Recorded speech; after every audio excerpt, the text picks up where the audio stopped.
It's Manhattan Chattin' with Mallory and Safa in the morning. Get your chat on. Hello and good morning. I'm Mallory. And I'm Safa. And this is Manhattan Chattin'. We're at Chat today. Here in the heart of New York, we're all caught up in the hustle and bustle of the city. It's nice to take a look at how the average citizen in the country lives. Oh yeah, the country bumpkin. Yes. Did you know that 2/3 of farming families are made up of yeoman farmers? Really? Yes, I've heard that. And apparently, 88% of those farmers own less than 20 slaves. Really? I was picturing this out to be like big plantations. So did I, but apparently it's not all like that. Let's take a look at what the average man's life is in the South. Oh, here we can see yeoman farmer. He is working hard. So, most farmers are self-sufficient, growing enough food to feed their families and keep their land. But generally, farmers like Mr. Bankston here do not have a surplus of crops. They don't really have anything extra to sell at the market to make a profit. So what you're saying is they don't even make enough real profit? They're just stuck where they are? Yes, exactly. That is so terrible. I'm so glad we don't have to deal with that as much here in the north. Speaking of things that we have, how about those railroads? I went on a little trip the other day on the train, and it was just lovely. Oh, really? I don't ride the train very often, but I do think it's exquisite. And how about that Elisha Otis? Oh, the man who invented the safety elevator, I think he is just brilliant. You know who's brilliant? Isaac Singer. His new sewing machine is such an improvement to the old ones. The foot pedal is so much more convenient than a hand crank. No. Elias Howe invented that.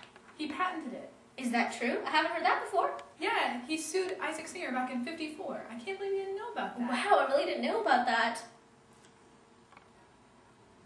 Anyways, you know what that reminds me of? What? Those new little cockade pins. These secession ones.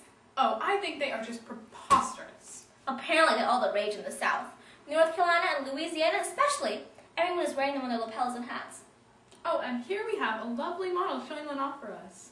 I actually think they're kind of pretty, but it's just unfortunate because they're so bad. And who's our model here? Aunt Jemima. Really? Okay, here we have Aunt Jemima. Please explain this pin to the viewers at home, Aunt Jemima. Well, here you can see my button surrounded by pleated ribbons with my home state of Kentucky in the center. Home of Kentucky Fried Chicken and the Colonel. That's right. See, we like states' rights and secession if need be, because I feel like secession is what we need. Stop being that like that in the audience out there. Y'all know that we're right. We're right. Yeah, we're right. Oh my gosh, have you found the new baseball? No, we don't get into that much. But I'm interested in like cricket and horse racing. So when did baseball come out? Like 56? I think it was 55. But it's so big right here in New York, I can't believe you haven't been paying attention. Those Knickerbockers, they are just great. And here we have one of the Gothams warming up before their round robin against the Eagles and the Knickerbockers.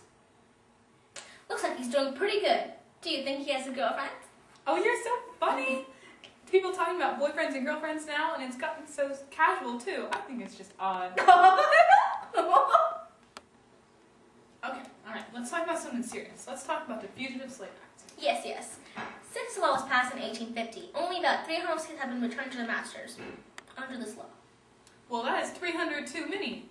Didn't you hear about poor Margaret Garner? Oh yeah, bless her heart. For all you viewers out there who don't know her story, Margaret Garner was a fugitive slave who had 2 kids. Now, when the police were closing in on her and they were about to take them back into slavery, she killed one of her sons. Killed him! And tried to kill the other son too! Just because she thought he more preferable than going back to slavery. It's just terrible. Alright, I don't even want to talk about it anymore. It's too depressing. Let's move on to our next topic. Okay, good idea. Now, everybody knows about the rigged election in Kansas back in 1855. They now have the exact numbers from that election. Apparently, 5,000 out of the 6,300 votes were cast as fraudulent. 5,000? That's 80%. 80%? Yeah, 80% of the votes. And that's 4 times the Kansas population. No wonder the free states refused to recognize this election. Oh my goch, it looks like we're out of time. We enjoyed chatting with you. Now back to your neck of the woods for your local news. It's your local Channel 17 news with Becky and Hillary, WKRZ. Hello, I'm Becky Gamble And I'm Hillary Stroud. for Channel 17 News. And now, over to Pragna with the economic developments. It's Prognomics, economics with Progna.